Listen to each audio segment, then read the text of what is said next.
Good morning. This is Muhammad Sulaiman, Assistant Professor of Commerce, working at MES Government Degree College, Autonomous, Mehboob Nagar. Today, let us learn about contract of sale of goods. As everyone of us do a lot of purchases every day for our daily requirements, for our household things, and for our durable goods that we purchase for our utility purpose. Therefore, we enter into sale transactions every day, and the dealers or sellers will sell the goods that we require. Therefore, it is essential for us to know the laws relating to Sale of Goods Act. Therefore, it is important to learn various laws related to Sale of Goods Act and thereon. Likewise, the objectives of the lesson are: first, we will be seeing introduction. In introduction, we will be learning about background about Sale of Goods Act and how a contract of sale is defined. Then later on, we will see essentials of contract of sale. Then we will see how a sale transaction is differentiated from agreement to sell.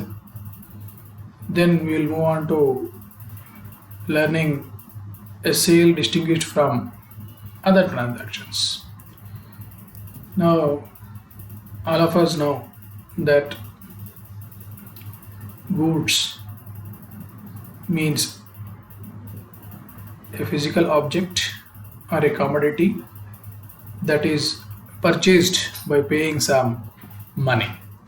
But the term good, according to Sale of Goods Act, is every kind of movable property other than money and actionable claims. So it includes all kinds of movable property. Maybe it is pen, it is paper, it is a laptop, or it is a table, or anything that is movable. Everything that is movable is included in goods, and it is not including money and actionable claims, because money is a legal tender which cannot be called as a good, and actionable claims will be sold according to some different rules and regulations or provisions of the auction. Therefore, it will not include the auctionable claims also. The Sale of Goods Act 1930 deals with the law relating to sale of goods in India. And the Sale of Goods Act 1930 is mainly based on English Sale of Goods Act 1893.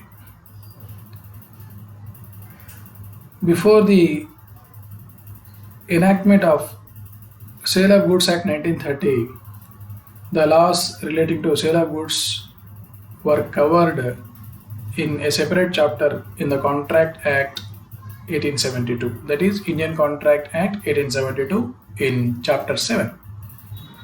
But there was a strong need felt to have an independent Sale of Goods Act, and consequently a new act called Sale of Goods Act was enacted, and the Sale of Goods Act 1930 came into force, and it is extendable to the whole of India and covers all type of sale transactions which are being done in India. Therefore, we can say that Sale of Goods Act 1930 includes all things or include all sales transactions that are happening in India. Now, let us see about the contract of sale. What is meant by contract of sale actually, and how it is explained or defined. A contract of sale of goods is a contract whereby the seller transfers or agrees to transfer the property in goods to a buyer for a price. The definition that we are referring to is given in the Sale of Goods Act according to Section 4. It says that a contract of sale of goods is a contract. So it primarily says that it is a contract whereby the seller transfers, the person who is intending to sell the goods that are there with him, or the movable goods or movable property that is there with him, where the seller transfers or agrees to transfer. In some cases, it may happen there cannot be or there may not be instant transfer, but there may be a promise to transfer the property in goods to a buyer. So, if there is a seller, then there shall be a buyer also. There cannot be only one person who is both the buyer and the seller. Therefore, if there is a seller, then there should be a buyer also.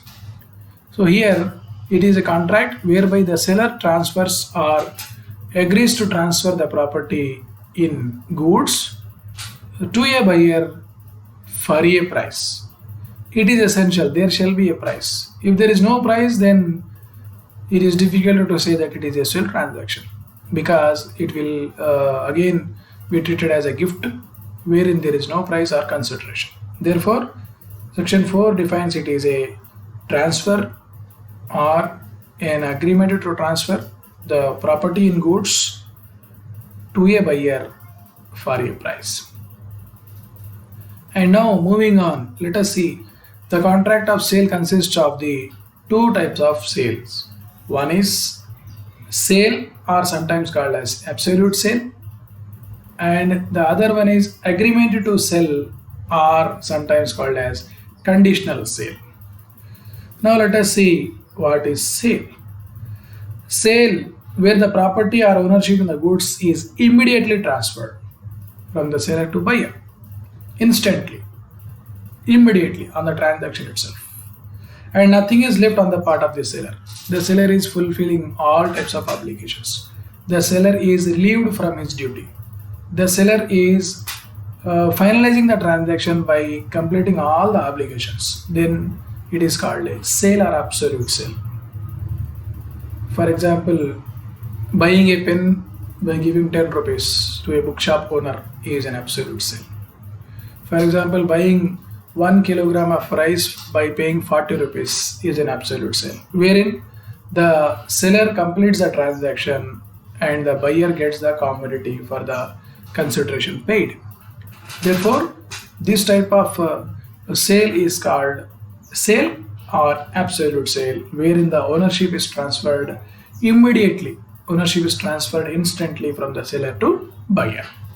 Then we have one more type of sale, that is agreement to sell or conditional sale. Here, agreement to sell or conditional sale is where the transfer of property or ownership in the goods shall take place in future on fulfillment of certain conditions.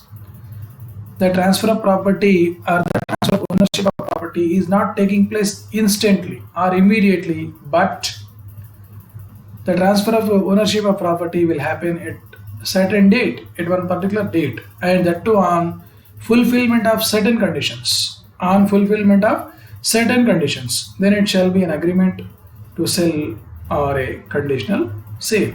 It shall be an agreement to sell or conditional sale. Therefore, in conditional sale, the transfer of ownership shall not be transferred unless the conditions which are stipulated are not fulfilled.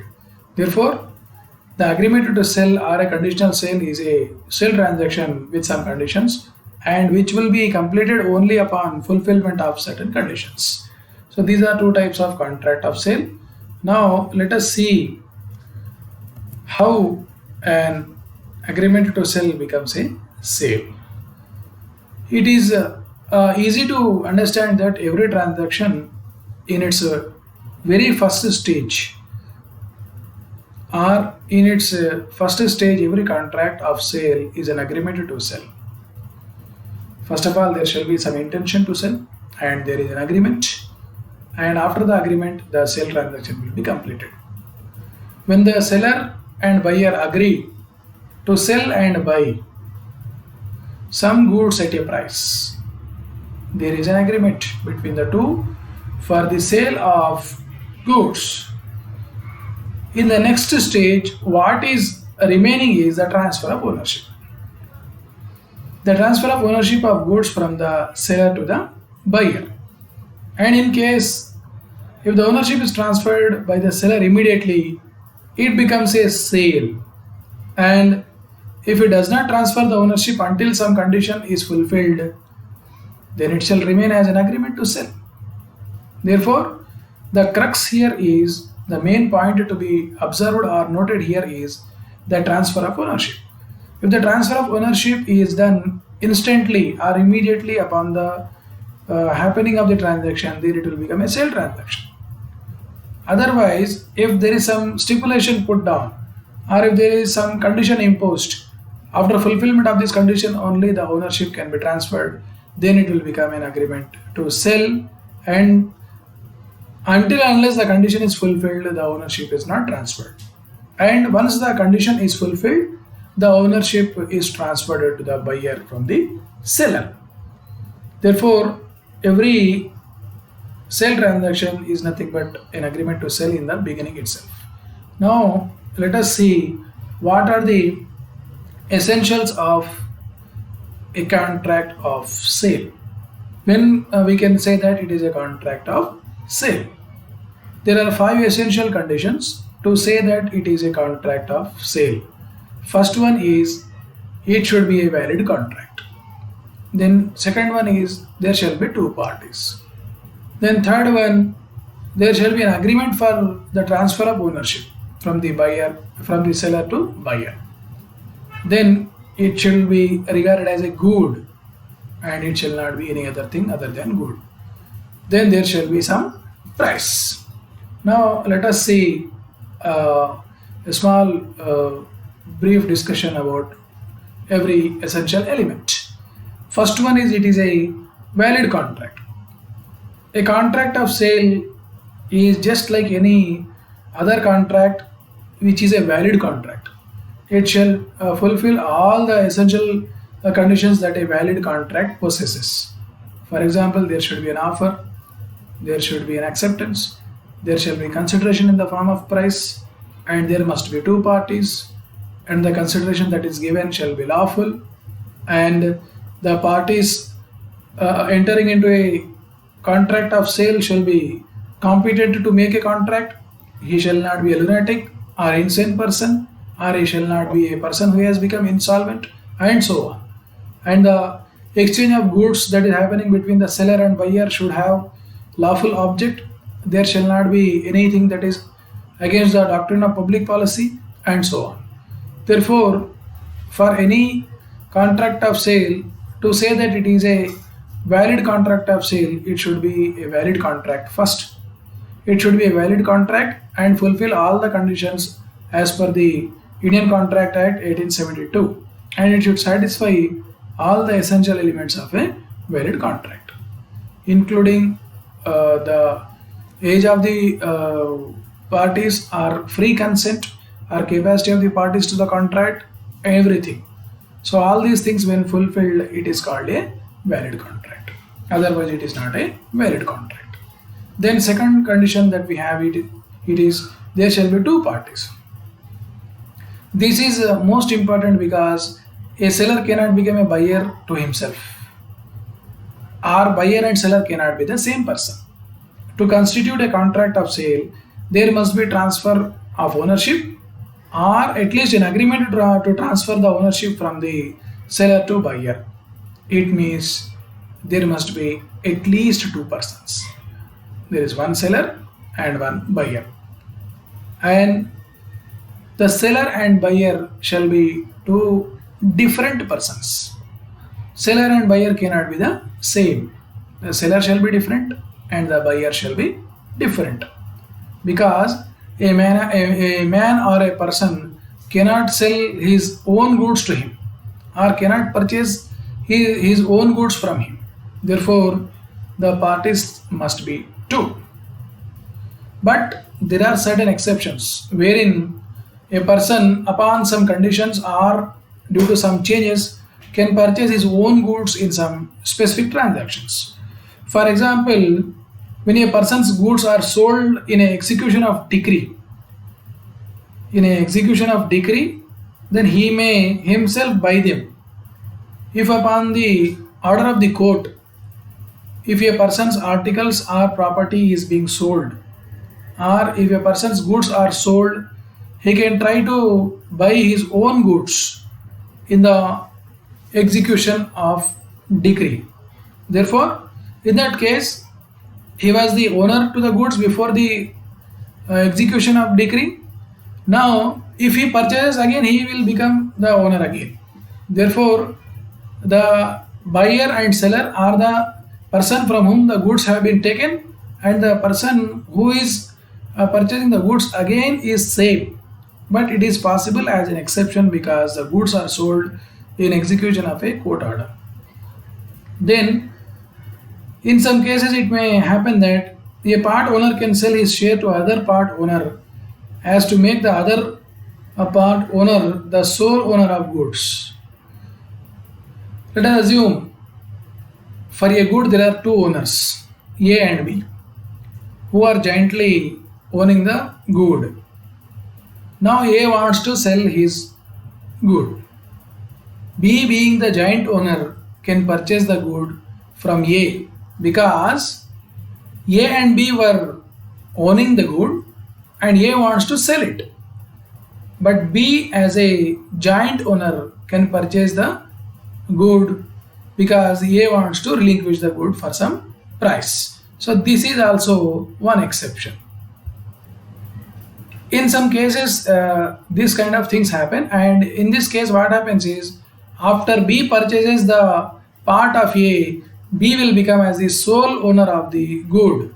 One owner will exit and the another owner will claim as a new owner, and there will not be two owners now here onwards, there will be only one owner, that is B. So in this case also it is treated as an exception and allowed as an exception. Then there is one more exception, that is where a pawnee sells the goods pledged with him on non-payment of bill money, the pawner may himself buy such goods. So this is also one exception. For example, if Mr. X puts his goods with a money lender or with a pawnbroker and has taken some loan and has not repaid the money taken with interest, and the overdue has led to sale of goods. The pawnee who was in possession of the goods has put the goods on sale. Again, if Mr. X wants to buy these goods, he can participate in the auction and he himself can buy the goods which were pledged with the pawnbroker, and he can become the owner again. So in this case, what happens is the previous owner will be the same and the present owner or the new owner will be the same. Here what is happening is one person is buying his own goods again from a pawnbroker. So this is an exception because earlier he has pledged these goods for taking some loan. Because of default that he has made, the goods were put on sale, and the person who has actually pledged the goods with the pawnbroker again can buy it and become owner again. So this is also one exception allowed. Then one more exception is a partner may also buy goods from the firm in which he is a partner and vice versa. So this is also possible. If there are four partners in a partnership firm, let us assume, and one partner wants to sell his share. In such a case, the other three partners or one of the other three partners may purchase the share of the first partner because he is ready to sell, and the persons in the partnership can buy it because it is being sold by their own partner. So in this case, what happens is the buyer and seller will be in the same partnership firm. Though they are in the same partnership firm, the transaction is allowed. The transaction is allowed and the transaction is permitted as an exception to two parties in case of a contract of sale. Then in some case where auction is being made for the goods, and the auction goods can be purchased by a person again who did not pay the dues, and the goods are being put in auction. For example, if Mr. A did not pay the installments or did not pay the loan taken on the car may be put in auction. The car which is put in auction sale is open to anyone who can purchase it. Again, Mr. A, the owner or the first owner of the vehicle, may participate in auction sale and can own the car again by paying the balance amount. So in this case also an exception is allowed in case of the goods sold in auction. And one more essential of a contract of sale is there must be an agreement for the transfer of ownership. In order to say that it is a valid contract of sale, there should be transfer of ownership either immediately or conditionally. When there is a instant sale or absolute sale, the transfer of ownership will happen instantly or on the spot. If it is a conditional sale, the transfer of ownership will happen only after the fulfillment of all the conditions. Therefore, there must be a transfer of ownership or at least agreement for the transfer of ownership, then only it will be regarded as a sale. Otherwise, it is not regarded as a sale. Hence, it is essential to transfer the general property in the goods from the seller to buyer with or without physical possession of the goods. Sometimes it may happen that physical possession is taken later on, maybe 1 day later, 2 days later, or 1 week later. In some cases, what may happen is the goods purchased in a big city by a resident of a village person or villager. The transfer of ownership is passed on immediately, and the goods are sent to transport for the purpose of transporting the goods from the city to village. Even though the goods are in transit, the ownership is transferred to the buyer, and the physical possession of the goods may be taken 5 days later or 1 week later, but the transfer of ownership has happened. Therefore, there shall be an agreement for transfer of ownership, then only it can be called as a sale transaction. And fourth essential condition is there must be a particular thing called goods or goods. The subject matter of the contract of sale must be goods, that is the property which is to be transferred from the seller to buyer. Here again I repeat, goods means every kind of movable property other than actionable claims and money. Money and actionable claims cannot be included in goods, and it includes stock and shares, it includes crops, it includes trees, it includes grass, and it includes things which are grown on land or which are agreed to be severed it before sale or under contract of sale. For example, a person may enter into a contract for the purpose of purchase of paddy. When the contract is made, the paddy is in the fields. Let us assume it is a growing crop. But after harvest, after the paddy is cut from the crop, it will be separated and it will be packed in gunny bags or bags, and it will be transported.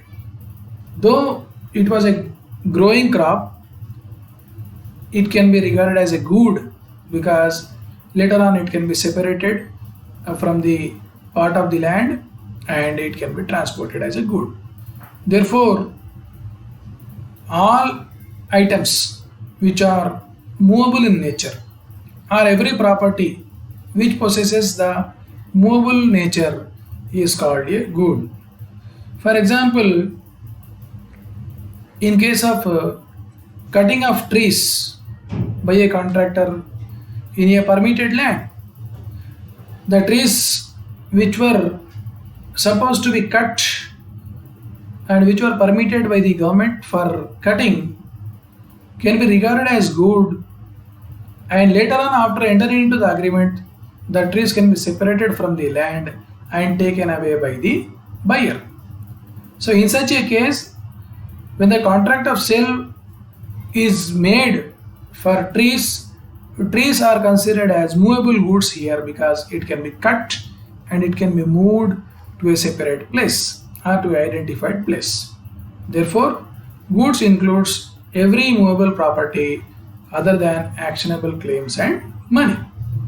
Money and actionable claims and immovable property are excluded from the definition of goods.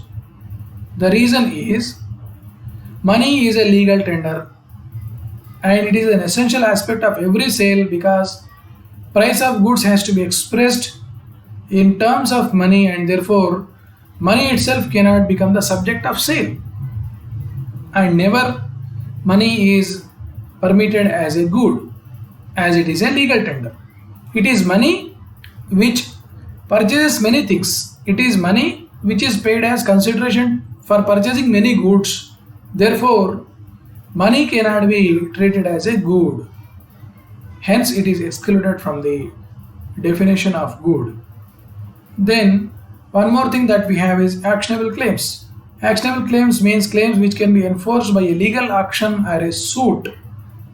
That is, a book debt, for example, is not goods because it can be assigned as per the Transfer of Property Act 1882 but cannot be sold. Similarly, a bill of exchange or a promissory note represents a debt that is an actionable claim. These can be transferred under various acts like Negotiable Instruments Act 1881 by mere delivery and endorsement, and such instruments cannot be sold. They can be exchanged by following the provisions of some different act or different law. Therefore, actionable claims are not included in the definition or included in the quality of goods. Then we have one more thing, that is immovable property. The sale of immovable property is not covered in the Sale of Goods Act 1930 because immovable property cannot be moved from one place to another place. The sale of immovable property is governed through a separate act, that is Transfer of Property Act 1882. It has got a separate legislation, a separate act which deals with the transfer of immovable property, that is Transfer of Property Act 1882. Then we have one more essential of a valid contract of sale, that is price. Price is the most essential element of a contract of sale. To constitute a valid contract of sale, consideration must be paid in the form of money or in the form of any other kind where the transfer of ownership is happening. Where there is no money consideration, the transaction is not a contract of sale. This is the rule of thumb. If there is no consideration, let us assume, if there is no consideration, then we can say that there is no transaction or there is no contract of sale. As for instance, goods given in exchange for goods as a remuneration for work or labor. However, an existing debt due from the seller to the buyer is sufficient. It can be exchanged. But the commodity or the value that is being exchanged shall carry some price, shall have some price. If it is not having any price or if it is not having any monetary value, then it cannot be regarded as a sale transaction. Further, it is permitted that consideration or the price can be paid in installments or partly in 2, 3 or more installments, or sometimes it is permitted that articles of value are allowed for exchange from one person to another person to make a sale transaction happen. Therefore, without price, the contract of sale is not complete. Sometimes in some offer sales, it may happen that a few sellers will put exchange offer also. They exchange the old products with the new products, or they exchange the old products and give some value to the old product, and that amount will be deducted from the actual price of the new product. For example, a refrigerator selling company or a TV selling company can offer for exchange of old refrigerator or TV that is there at the customer, and the value of the old refrigerator or TV can be deducted from the actual price. For example, a person wanted to purchase a new TV which is for 40,000 rupees, and he came with exchange of old TV, and the value of old TV is rated as rupees 5,000, let us assume. So the value of old TV, that is rupees 5,000, will be deducted from the new TV, that is 40,000, and the net consideration or the net price that has to be paid is 35,000 now.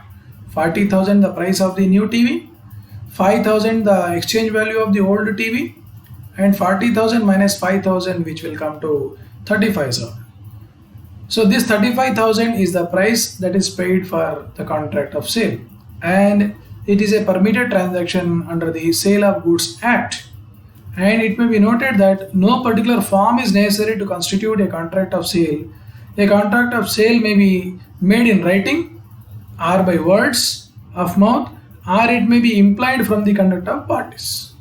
So sometimes it may happen it is an implied transaction that has arisen because of the conduct of the parties also, and sometimes it may be a transaction in writing. So transaction in writing normally happen when the price of the good is very high, when the price of the good is negligible, or when the price of the good is very small. For example, purchase of a toothpaste worth rupees 10. For a sale transaction of toothpaste of rupees 10, sometimes the shop owner or the shopkeeper may not give bill for rupees 10. Then in such a case, the sale transaction is happening just by the words of mouth. Or take for example, in case of purchase of a car worth rupees 15 lakhs. In this case, an invoice acknowledging or a cash bill acknowledging the receipt of rupees 15 lakhs towards the purchase of car may be issued to the buyer.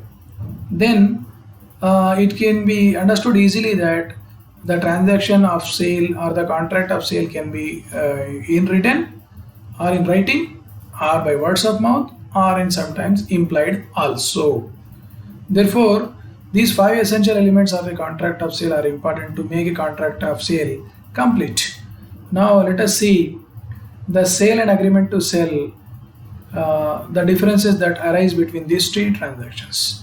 First one, there are many differences between sale and agreement to sell, but let us see a few differences which are important here. First one, it is the nature of contract. The nature of contract of sale and agreement to sell is different. An agreement to sell is a executory contract, and the sale transaction is a executed contract. Sale transaction is a completed contract, as well as agreement to sell is a executory contract that is going to happen in future. Then transfer of ownership or property. In sale, the property of the transfer of ownership, that is of property, is transferred immediately, instantly on the completing of the transaction. But in case of agreement to sell, the transfer of ownership will be complete only upon fulfillment of certain conditions. When certain conditions are fulfilled, then only the transfer of ownership will happen. Otherwise, the transfer of ownership will not be complete. Then we have risk of loss. In case of a sale transaction, if goods are destroyed, the risk of loss falls on the buyer, even if the goods are not in his possession. For example, if the goods are put in transit and there is a fire accident during the transit time, then the risk of loss is with the buyer but not the seller. But in case of agreement to sell, if there is a risk of loss, then the risk falls on the seller as the ownership is not transferred. So long the ownership is not transferred to the buyer, the risk of loss is with the seller itself. or the risk of loss rests with the seller only. Therefore, it is important to note that a risk of loss in case of sell transaction is with the buyer, and a risk of loss in case of agreement to sell is with the seller. Then consequences of breach. On breach of an agreement to sell by the seller, the buyer has only a personal remedy against the seller. But if after a sale the seller breaks the contract, that is again resells the good, the buyer may sue for the delivery of the actual goods that have been agreed upon. But in case of a sale transaction, there is no consequence of breach. If the buyer does not pay the price, the seller may sue him for the price. That is the only remedy that is available to the seller, as the ownership is transferred in case of a sale transaction. But in case of an agreement to sell transaction, the ownership is not transferred, and the seller has got more measures to ensure himself and recover the price. Then one more thing that we have is insolvency of the buyer. In a sale transaction, if the buyer is adjudged as insolvent, the seller, in the absence of lien over the good, is bound to deliver the good to the official receiver or assignee. And the seller will, however, be entitled to a rateable dividend for the price of the goods, but not the other things.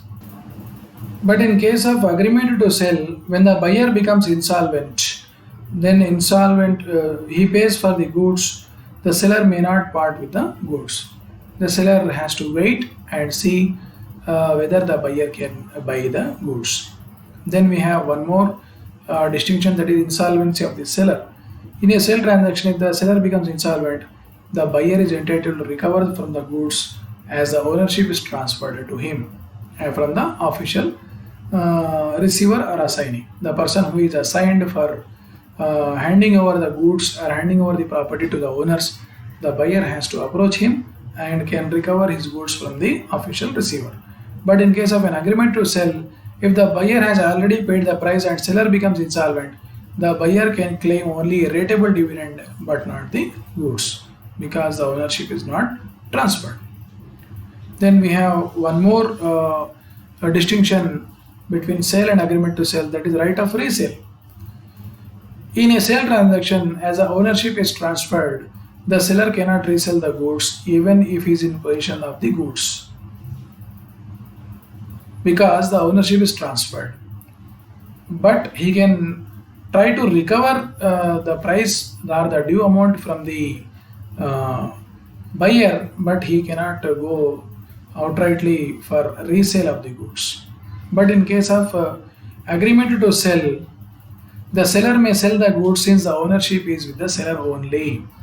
Since the ownership is not transferred, the seller can sell the goods. If he does so, he may become liable for a breach of agreement. But in this case, the new buyer gets good title.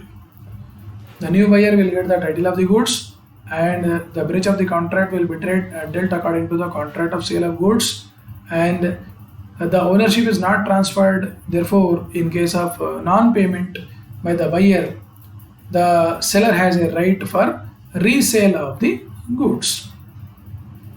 So these are the differences between sale and agreement to sell. Then there are some more transactions which are different from sale.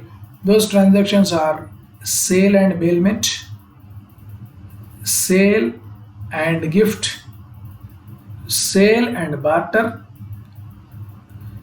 sale and hire purchase, sale and mortgage, sale and contract for work and labor. Every transaction is unique and is different from sale transactions. Let us go on one by one. Sale and bailment. Sale is known to us. Let us see what is bailment. Bailment is the delivery of goods by one person to another person for some purposes upon a condition that they shall, when the purpose is accomplished, be returned to the person delivering them, where the essence of sale is that property in goods is transferred from the seller to the buyer for a price. Hence, it is different from the sale transaction. For example, let us see whether the transfer of ownership or the transfer of property and possession is done or not. In a sale transaction, the property in goods is transferred from the seller to buyer, and uh, therefore the buyer can deal with the goods in any other way that he likes. But in case of a bailment transaction, there is only transfer of possession of goods from the bailer to bailee for any of the reasons like safe custody, like carriage or transport, and etc. But the bailee can only deal with the goods accordingly with the direction of the bailer. If a person has put his car for the purpose of safe custody for a period of 1 month, then that does not mean that the bailee who has taken the possession of the car can use the car according to his own will and wish. It is not possible. Then we have one more difference, that is called return of goods. In a same transaction, normally goods once sold will not be returned. But in case of a bailment, the goods are returned after the accomplishment of the purpose. Then we have one more transaction, that is sale and gift. Sale is always for a consideration, but gift is not for a consideration. This is important point that we have to remember. Then where the goods are transferred by one person to another person without any price for consideration, without any price or consideration, the transaction is called a gift and not a sale, because sale transaction is always for a consideration. If there is no consideration, then it cannot be called as a sale transaction. If it is a consideration, or if there is a consideration, then it can be called as a sale transaction. Normally, we give gifts to many of our friends. We give gifts to many of our relatives on occasions, on birthdays, and on wedding anniversaries, and so on. So when we give a gift, we don't take anything in return. Money and everything is not taken in return. Therefore, there is no consideration. Hence, sale is different and gift is different. It has to be differentiated properly. Then we have one more thing called sale and barter. So this is another a point where the goods are exchanged for one more goods, where the consideration for transfer of property in goods from one person to another consists of delivery of other goods. Then the contract is not a contract of sale, but it is a contract of exchange or barter. For example, if rice is exchanged for wheat, then the buyer is not paying anything and the seller is not paying anything, but they are exchanging the rice and wheat of value. Then it is a transaction which is called as a barter transaction, but not a sale transaction. So in case of a barter transaction, the exchange of one form of money into another, as of currency notes into rupee, is not a sale. Therefore, the transfer of property in goods from one person to another person consists only the delivery of other goods. And when the delivery of other goods is given, it is called a barter transaction, but not a sale transaction. Then we have one more thing, that is called sale and hire purchase. This is important to be learnt. Then hire purchase is nothing but it is a contract wherein the property becomes the own when the buyer fulfills all the conditions and pays the final installment that has been agreed upon. Until then, that ownership is not transferred to the buyer. So under hire purchase agreement, the owner of the goods lets them out on hire for a periodic rent on the terms that on completion of the agreed number of payments, the hirer is to have the option to buy the goods. If he does not want to buy the goods, he can return the goods to the seller. But this is not possible in case of a sale transaction. Therefore, sale transaction is different and the hire purchase transaction is different. Let us take one more difference. In case of risk of loss, the position of the seller. In case of a sale transaction, the risk of loss is transferred to the buyer from the seller. But in case of a hire purchase transaction, the risk of loss is with the seller only, since the ownership is not transferred. Then we have one more difference between sale, that is called sale and mortgage. A mortgage is different from a contract of sale in terms of transfer of interest, because in a sale there is a transfer of whole interest of the seller in goods, but in case of mortgage there is a transfer of a limited interest. Some interest is still with the owner himself, where he is also having some stake in the goods. Then in case of a sale, the buyer becomes the absolute owner of the goods sold, but in case of mortgage, the ownership of the goods still remains with the mortgagor. Therefore, this is different from sale transaction. Sale is different and mortgage is different, and this has to be learned separately, because mortgage cannot be treated as a sale transaction. Thank you.